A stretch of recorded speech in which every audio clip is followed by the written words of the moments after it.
Hola, querido amigo, bienvenido nuevamente a este tu curso, el mejor manual de crianza. Estamos como familia reunidos frente a este libro, la Biblia, que es el mejor manual de vida y el mejor manual de crianza.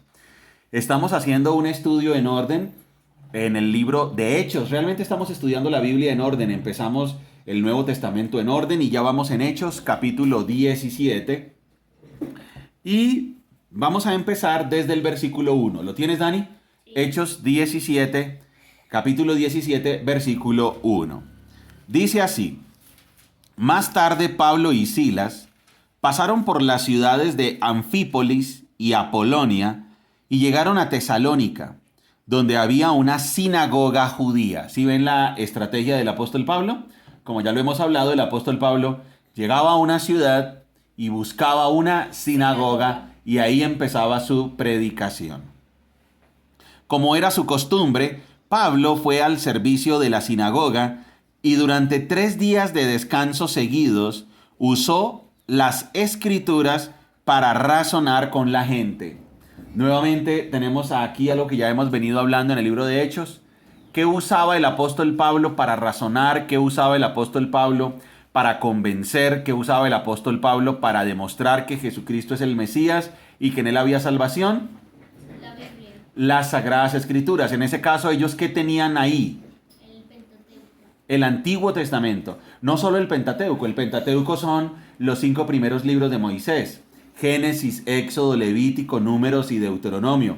Esos son 5 libros, se llaman Pentateuco por la palabra penta, que significa 5. Pentateuco, 5 primeros libros de Moisés. El apóstol Pablo utilizaba el Pentateuco, la ley, utilizaba los profetas y utilizaba los salmos. Esa era una forma de llamar a todo el Antiguo Testamento. Todas las escrituras del Antiguo Testamento eran llamadas Moisés, los profetas y los salmos. ¿Ok? Y entonces dice aquí que como era su costumbre, Pablo fue al servicio de la sinagoga y durante 3 días de descanso seguidos usó las escrituras para razonar con la gente. Bien.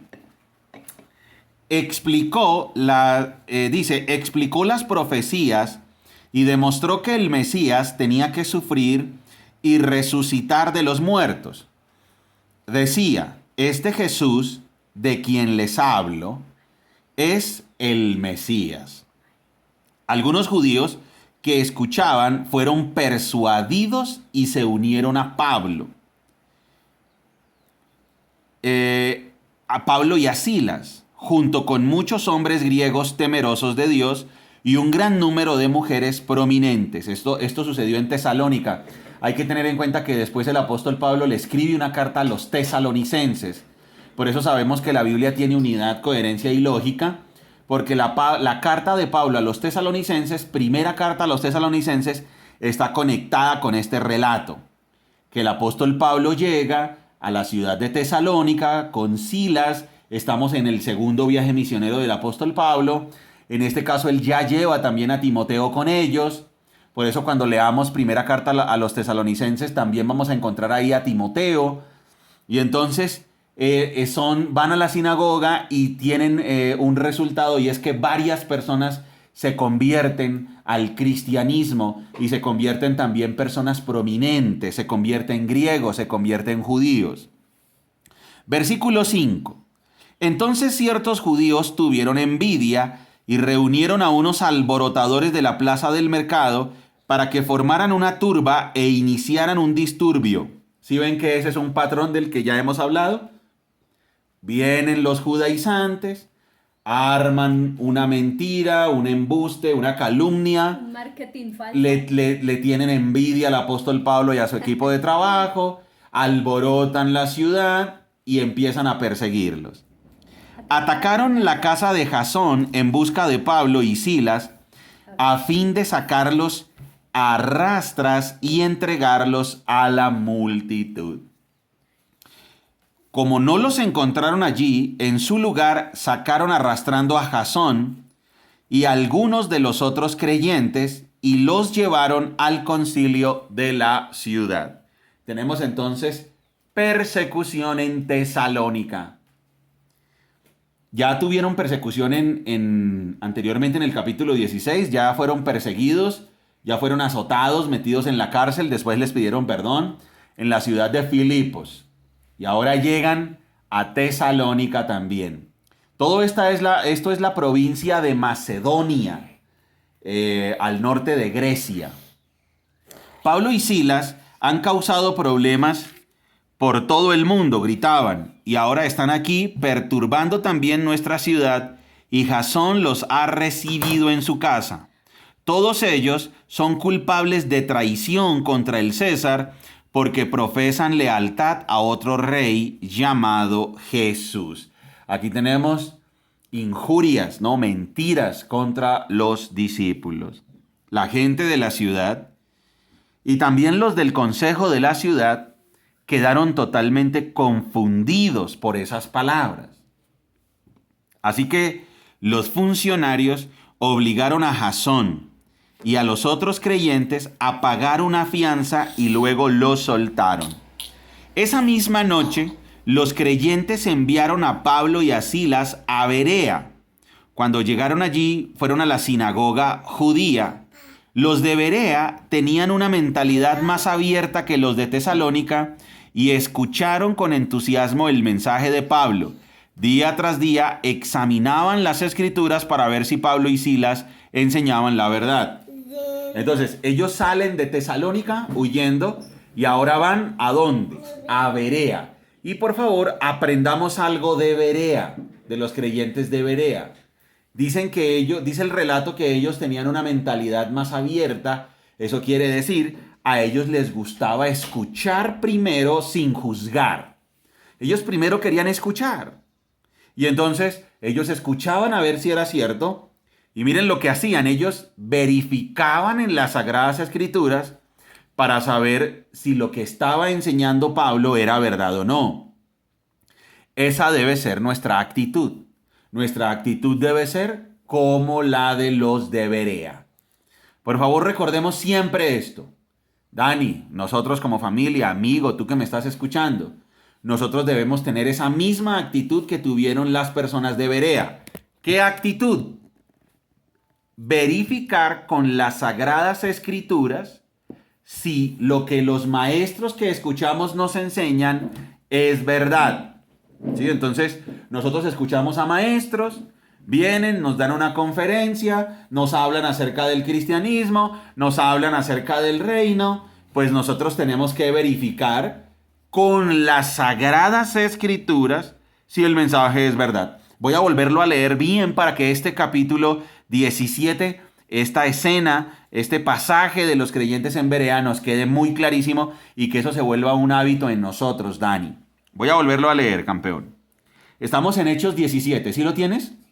Hechos 17, ahora el versículo 11 en adelante, dice: los de Berea tenían una mentalidad más abierta que los de Tesalónica y escucharon con entusiasmo el mensaje de Pablo. Día tras día examinaban las escrituras para ver si Pablo y Silas enseñaban la verdad. Maravilloso. Día tras día examinaban las escrituras para saber si Pablo y Silas enseñaban con la verdad o enseñaban la verdad. Eso se debe volver un hábito. Querido amigo, si tú vas a una conferencia, cualquiera que sea que tenga que ver con temas del alma, por favor, verifiquemos si el mensaje que estamos escuchando es verdad. Porque a veces vamos a seminarios, a conferencias, a cursos, a charlas, a exposiciones que nos hablan de temas del alma, de la vida eterna, nos hablan del presente, del futuro, nos hablan de la felicidad, del amor, de la salvación, de Dios. Y resulta que la mayoría de veces no examinamos con cuidado las escrituras para saber si es verdad. Versículo 12. Como resultado, muchos judíos creyeron, como también lo hicieron muchos griegos prominentes, tanto hombres como mujeres. Espectacular. Cuando unos judíos de Tesalónica se enteraron de que Pablo predicaba la palabra de Dios en Berea, fueron allá y armaron un alboroto. Los creyentes enseguida tomaron medidas y enviaron a Pablo a la costa, mientras que Silas y Timoteo, ¿sí ven que Timoteo está aquí acompañándolos en el segundo viaje misionero? Mientras que Silas y Timoteo permanecieron allí. Los que acompañaban a Pablo fueron con él hasta Atenas. Luego regresaron a Berea con instrucciones para Silas y Timoteo de que se apresuraran a unirse a él. Ahora ya entendemos, al entender este relato, entendemos la primera carta de Pablo a los tesalonicenses que ocurrió en este momento. La primera carta de Pablo a los tesalonicenses fue la primera carta que escribió el apóstol Pablo, de las que hoy están preservadas. Sí. Porque el apóstol Pablo ahí describe en la carta a los tesalonicenses cómo ellos reciben la palabra con amor, con gozo, con alegría. Sin embargo, eso fue motivo de persecución. Y Pablo se quedó angustiado.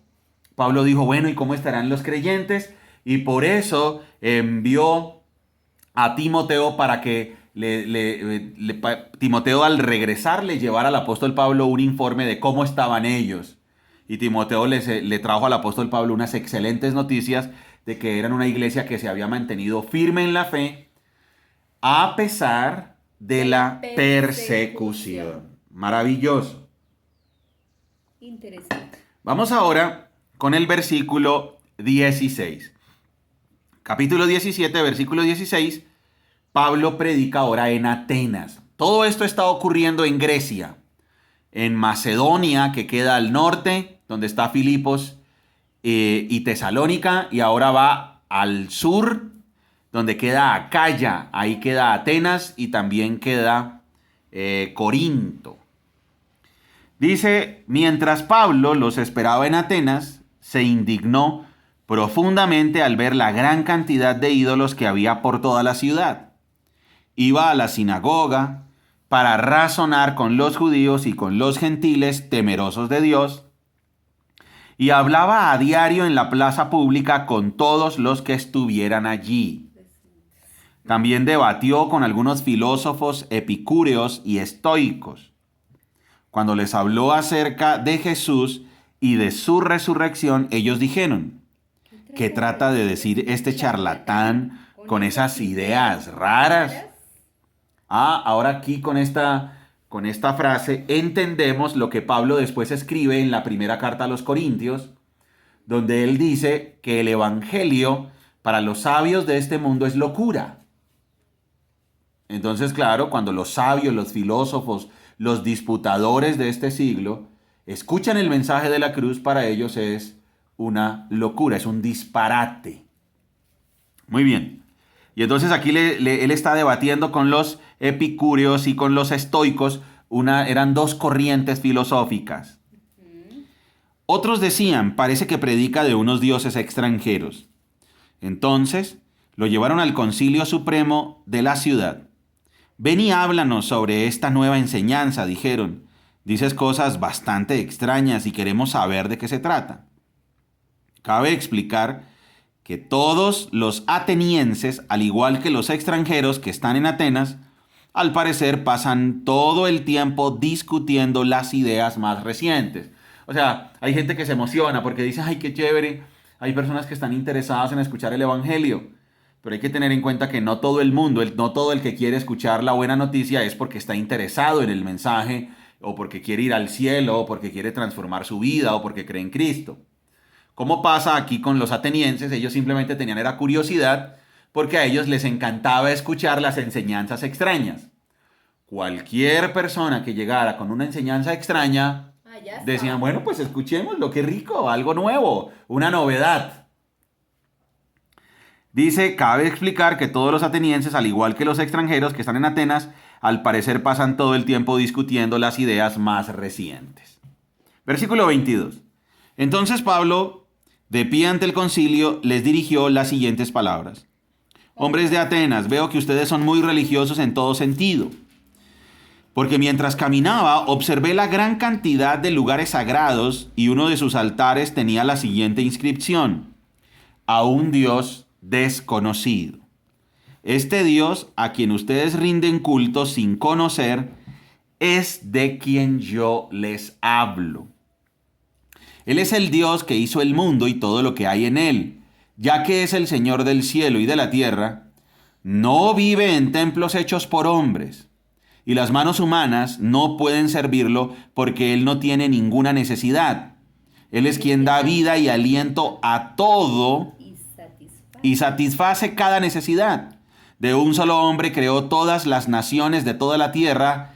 De antemano decidió cuándo se levantaría y cuándo caerían y determinó los límites de cada una. Su propósito era que las naciones buscaran a Dios y quizá acercándose a tientas lo encontraran, aunque Él no está lejos de ninguno de nosotros. Pues en Él vivimos, nos movemos y existimos, como dijeron algunos de sus propios poetas. Nosotros somos su descendencia. Y como esto es cierto, no debemos pensar en Dios como un ídolo diseñado por artesanos y hecho de oro, plata o piedra. En la antigüedad, Dios pasó por alto la ignorancia de la gente acerca de estas cosas. Pero ahora Él manda que todo el mundo en todas partes se arrepienta de sus pecados y vuelva a Él. Pues Él ha fijado un día para juzgar al mundo con justicia por el hombre que Él ha designado, y les demostró a todos quién es ese hombre al levantarlo de los muertos. Cuando oyeron a Pablo hablar acerca de la resurrección de los muertos, algunos se rieron con desprecio, pero otros dijeron, queremos oír más sobre este tema más tarde. Con esto terminó el diálogo de Pablo con ellos. Pero algunos se unieron a él y se convirtieron en creyentes. Entre ellos estaban Dionisio, un miembro del concilio, una mujer llamada Dámaris y varios más.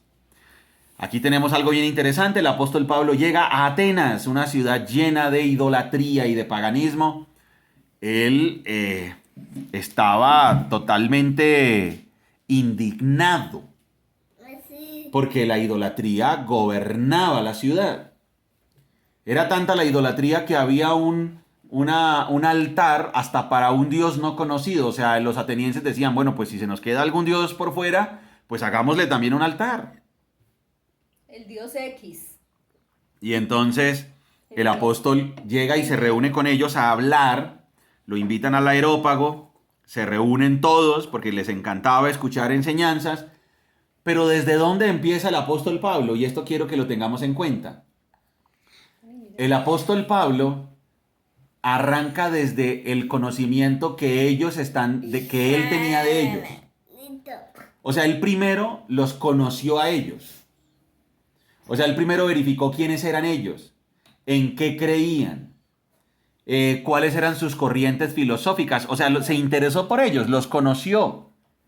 Y por eso en su argumentación empezó desde lo que ellos creían para llevarlos a Jesucristo.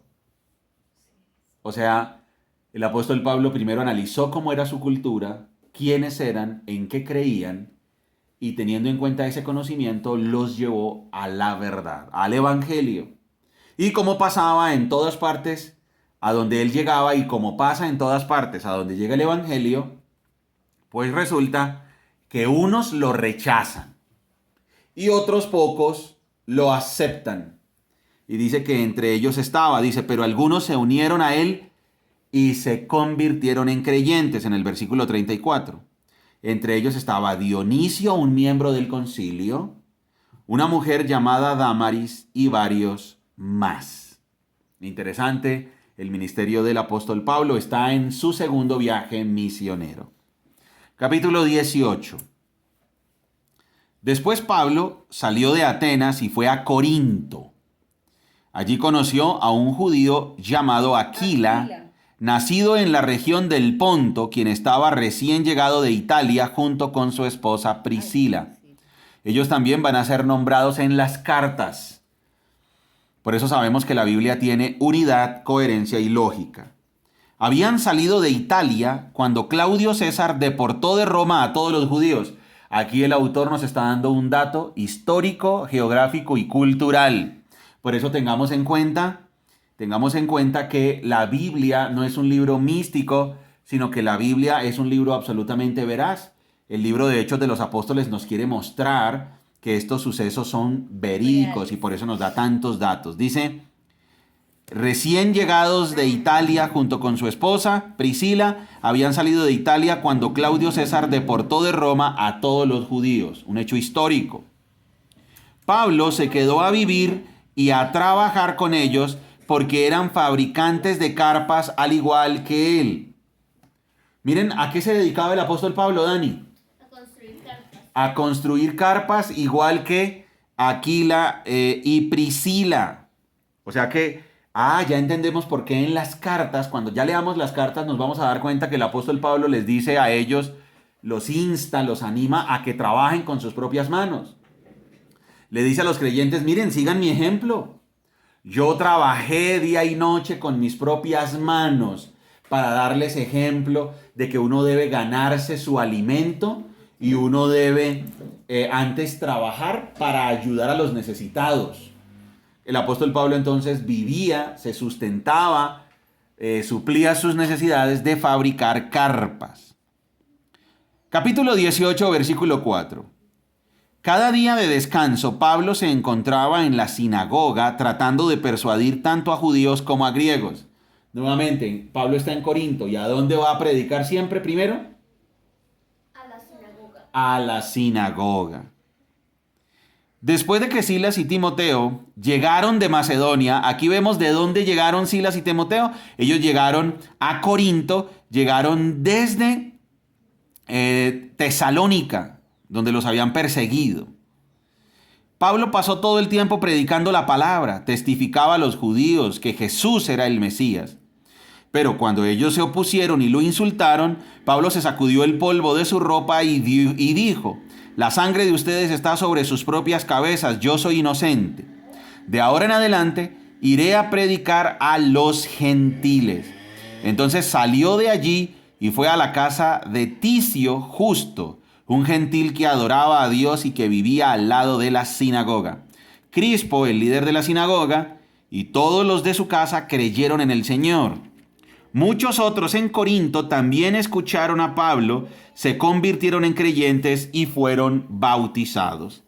Una noche, el Señor le habló a Pablo en una visión y le dijo, no tengas miedo, habla con libertad, no te quedes callado, pues yo estoy contigo y nadie te atacará ni te hará daño, porque mucha gente de esta ciudad me pertenece.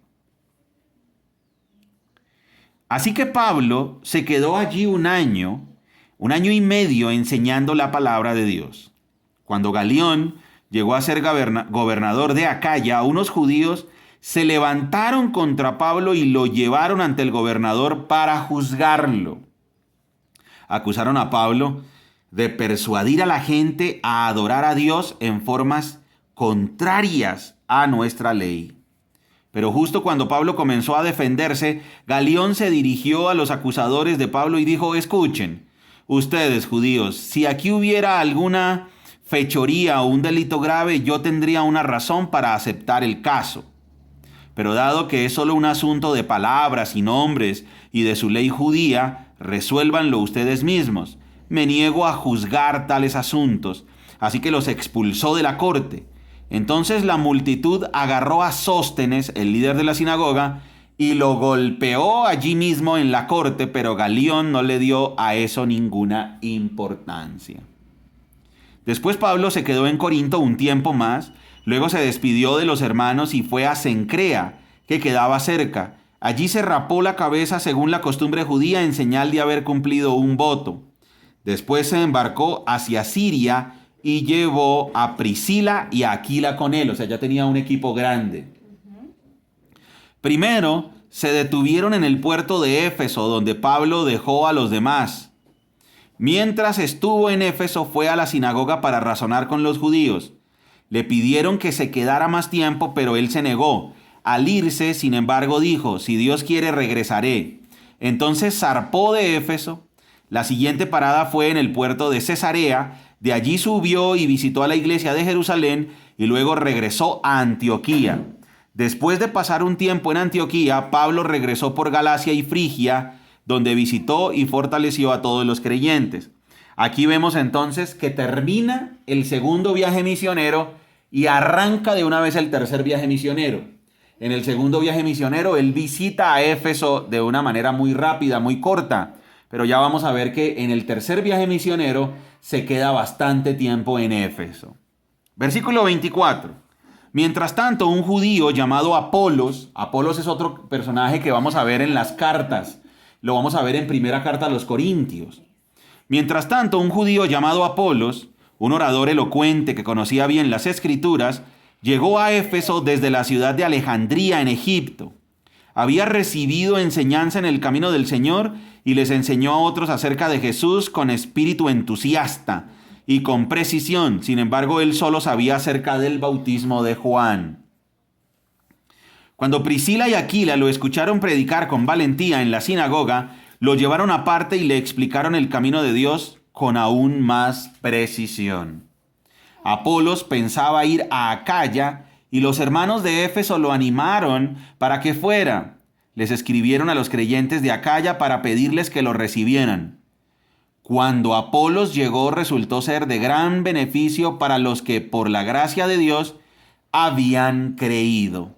Refutaba a los judíos en debates públicos con argumentos poderosos. Usando las Escrituras, les explicaba que Jesús es el Mesías. Muy bien, hemos terminado el capítulo 18 y ya tenemos aquí el inicio del tercer viaje misionero del apóstol Pablo. Muy bien, grandes enseñanzas que nos está dejando el libro de Hechos de los Apóstoles, y es la veracidad del mensaje. El cristianismo está basado en hechos reales. El libro de Hechos nos da demasiados datos geográficos, culturales, históricos.